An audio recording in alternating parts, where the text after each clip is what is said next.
નમસ્કાર દોસ્તો, Muralidhar farming YouTube ચેનલમાં તમારું સ્વાગત છે।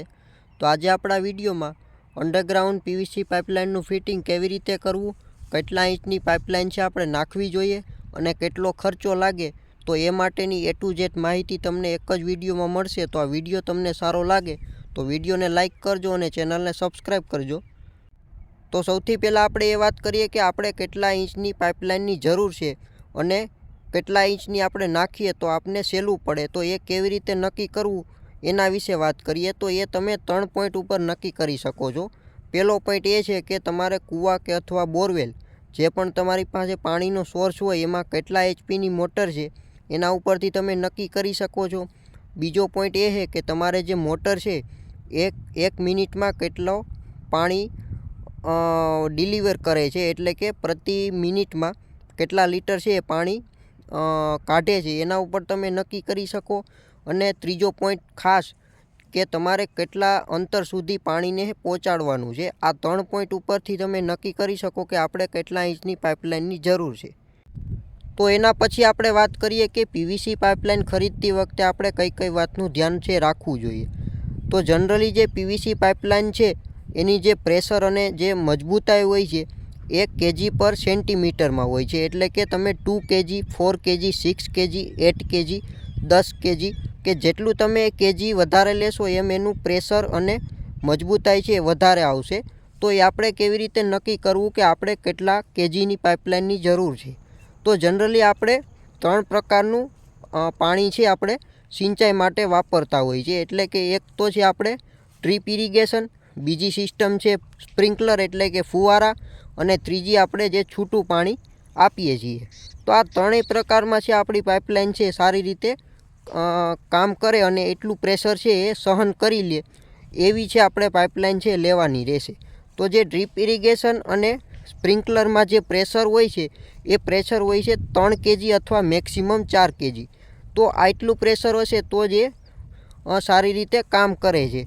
તો આપણે જે એનાથી 30થી 40% વધારે પ્રેશર સહન કરી લે એવી આપણે પાઇપલાઇન લેવાની છે। એટલે કે જનરલી તમે 6 kgની પાઇપલાઇન છે એ ખરીદો તો તમારે ડ્રીપ ઇરિગેશન અને સ્પ્રિંકલરમાં બંનેમાં સારી રીતે કામ કરશે અને કોઈ પણ જાતનો ફોલ્ટ કે અથવા પીવીસી છે એમાં ક્યારે નુકસાન નહીં થાય।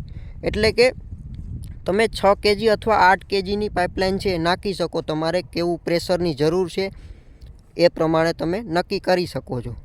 પછી આપણે જે પાઇપલાઇન ખરીદીએ છીએ તો એનું જે મટીરિયલ અને ક્વોલિટી છે એમાં આપણે ખાસ ધ્યાન દેવાનું એ રહેશે કે આપણે જે કોઈપણ દુકાને અથવા તમે ડીલર પાસેથી જે પાઇપલાઇન ખરીદો છો તો એ પાઇપલાઇન છે એ ગવર્મેન્ટ ISI અપ્રુવેલ હોવી જોઈએ, એટલે કે એમાં ISIનો માર્ક હોવો જોઈએ અને ગવર્મેન્ટથી એ કંપનીને અપ્રુવેલ મળેલી હોવી જોઈએ, એવી જ છે આપણે પાઇપલાઇન ખરીદવી જોઈએ। પછી એ જે પાઇપલાઇનનું મટીરિયલ ને ક્વોલિટી છે એ આપણે જરૂર ચેક કરવી જોઈએ કે એનું મટીરિયલ કેવું છે અને એની જે મજબૂતાઈ છે એ કેવી રીતની છે એ બધું આપણે ચેક કરવું જરૂરી છે।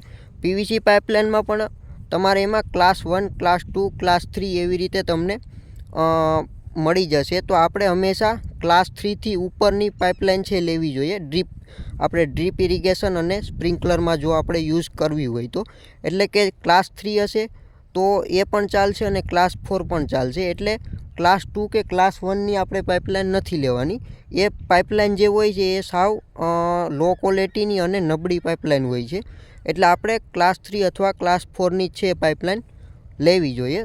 અને જેટલા ફૂટ તમારે પાઇપલાઇન છે એ નાખવાની હોય છે એનાથી તમારે 50થી 100 ફૂટ છે પાઇપલાઇન વધારે લેવી જોઈએ।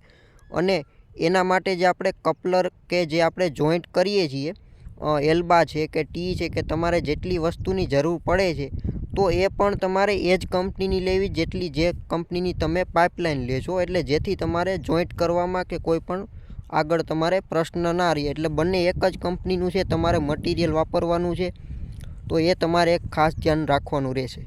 ત્યારબાદ આપણે વાત કરીએ કે જે તમે પાઇપલાઇન નાખવા માટે જમીનમાં જે કેનાલ કરો છો JCB મશીનથી અથવા કોઈ પણ બીજી રીતે, તો એ કેનાલની તમારે પહોળાઈ અને ઊંડાઈ કેટલી રાખવી જોઈએ। તો જનરલી જે આપણે પાઇપલાઇન છે એ જમીનમાં જે ઊંડાઈ છે એ હંમેશા 2.5 ફૂટથી 3 ફૂટની વચ્ચે રાખવી જોઈએ. 3 ફૂટથી વધારે પણ ન રાખવી જોઈએ, 2.5 ફૂટથી ઉપર પણ ન રાખવી જોઈએ. અને જે એની પહોળાઈ હોય છે એ પહોળાઈ તમારે જો તમારે એક જ સિંગલ લાઈન નાખવાની હોય તો તમારે એની પહોળાઈ છે નહેરની એ 1.5 ફૂટની રાખવી જોઈએ.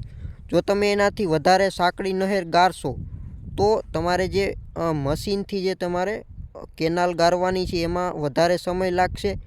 અને બીજું એ કે તમારે અંદર જે ફિટિંગ કરવાનું છે એ ફિટિંગમાં પણ તમને સરળતા રહેશે. એટલે એક પાઇપલાઇન નાખવાની હોય તો તમારે 1.5 ફૂટ રાખવાની રહેશે. અને જો 2 પાઇપલાઇન તમારે ભેગી નાખવાની હોય તો તમારે 2 થી 2.25 ફૂટની છે એ પહોળાઈ રાખવી જોઈએ. બીજું આપણે વાત કરીએ કે નીચે જો તમારે પથ્થર હોય તો એ પથ્થરને હટાવી દેવા, જેથી પાઇપલાઇનને કોઈ પણ પ્રકારનું નુકસાન ન થાય. અને જે તમે કેનાલ ગારો છો એ કેનાલને બને ત્યાં સુધી આપણે સ્ટ્રેટ અને સીધી છે એ ગારવી જોઈએ, જેથી વચ્ચે આપણે જોઈન્ટ કરવામાં પીવીસીમાં કોઈ પણ જાતનો પ્રોબ્લેમ ના આવે. અને ખાસ કે તમે જે કાટખૂણા કરો છો, તમારે કોઈ પણ જગ્યાએ વાંક આવતો હોય તો એ કાટખૂણે પણ સારી રીતે ગારવું જોઈએ, જેથી પીવીસી પાઇપલાઇન ફિટ કરતી વખતે સારી રીતે જોઈન્ટ થાય અને એમાંથી પાણીનું લીકેજ ના રહે.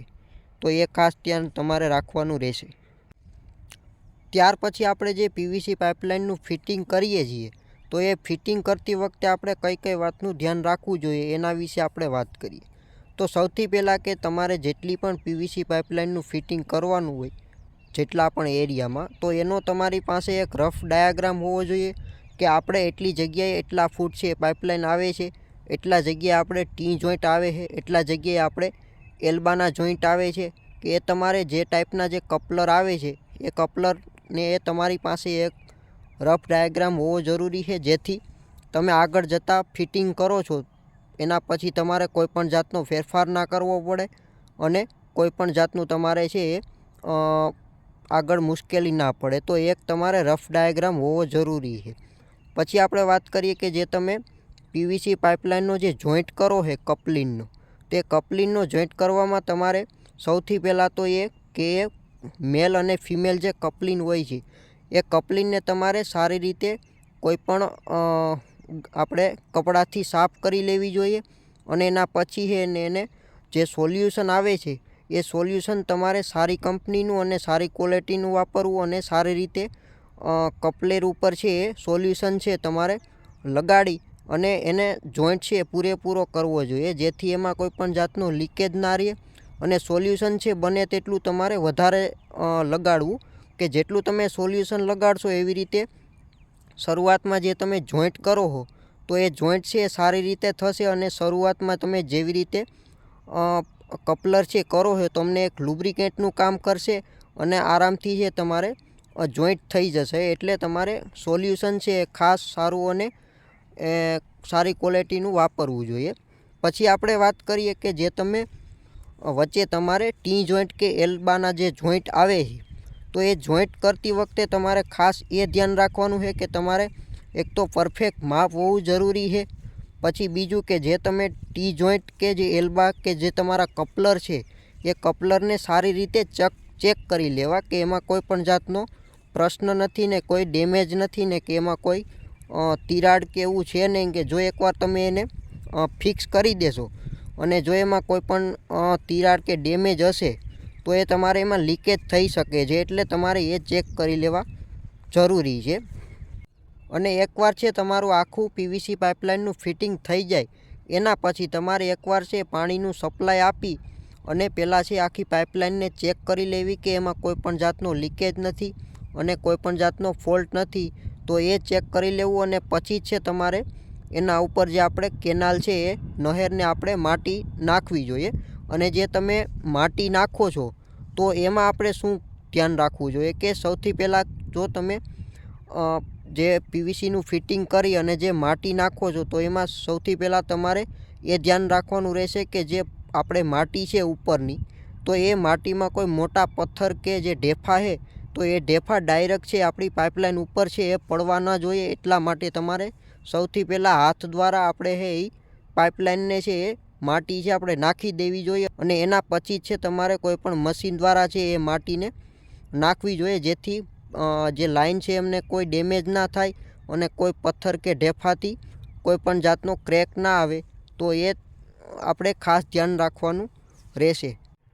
તો એકવાર છે તમારે સારી રીતે પાઇપલાઇનનું ફિટિંગ થઈ જાય પછી જે ઉપરથી તમારે જે પાઇપલાઇન છે જો 500 ફૂટથી વધારે લંબાઈ હોય તો તમારે જે એક તો પાણીનો સોર્સ જે આપણે જોડીએ છીએ એ જોઈન્ટ પાસે જ તમારે એક એરવાલ છે એ હોવો જરૂરી છે અને ત્યાંથી તમારે દર 500 ફૂટે તમારે એક એરવાલ છે એ મૂકવો જરૂરી છે, જેથી જે પાઇપલાઇનની જે એર આવે છે શરૂઆતમાં આપણે પાણી છે એ સપ્લાય આપીએ છીએ તો એ જે એર છે એ સારી રીતે નીકળી જાય અને જેથી આપણે પાઇપલાઇન છે એને કોઈ ડેમેજ ના થાય. તો એ આપણે ખાસ ધ્યાન રાખવાનું રહેશે. તો હવે આપણે એ વાત કરીએ કે અમે જે પીવીસી પાઇપલાઇનનું ફિટિંગ કરેલું છે એ કેટલા ઇંચની પાઇપલાઇન છે, કેટલા ફૂટનું કામ છે અને આમાં કેટલો ખર્ચો આવેલો છે. તો આજે અત્યારે તમે જે પાઇપલાઇન જોવો છો એ 3 ઇંચની અને 6 કેજીની પાઇપલાઇન છે. 1250 ફૂટનું કામ છે અને જે અમને પ્રતિ ફૂટનો જે ભાવ પડેલો છે ખાલી પીવીસી પાઇપલાઇનનો એ 40 રૂપિયા પ્રતિ ફૂટનો ભાવ પડેલો છે.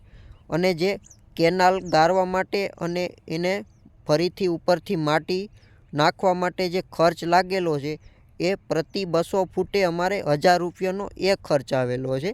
એટલે ટોટલી 1250 ફૂટનું જે કામ છે એમાં 55,000 થી 56,000નો જે ખર્ચો ટોટલી આવેલો છે. એમાં આપણે બધું કોસ્ટ આવી જાય છે, લેબર કોસ્ટ પણ આવી જાય છે, માટીની કોસ્ટ પણ આવી જાય છે અને પીવીસી પાઇપલાઇનનો ખર્ચો પણ એમાં આવી જાય છે. તો પીવીસી પાઇપલાઇન ફિટિંગ કરવા માટે જે મહત્ત્વના જે પોઈન્ટ છે એ બધા પોઈન્ટ છે આપણે કવર થઈ ગયા છે. તેમ છતાં કોઈ ભાઈને કોઈ પણ પ્રકારનો ડાઉટ અથવા પ્રશ્ન હોય તો તમે કમેન્ટ કરી શકો છો. તો આ વિડીયો તમને સારો લાગે તો વિડીયોને લાઇક કરજો અને ચેનલને સબસ્ક્રાઈબ કરજો. તો મળશું નવા વિડીયો સાથે, ત્યાં સુધી રજા આપો. ધન્યવાદ.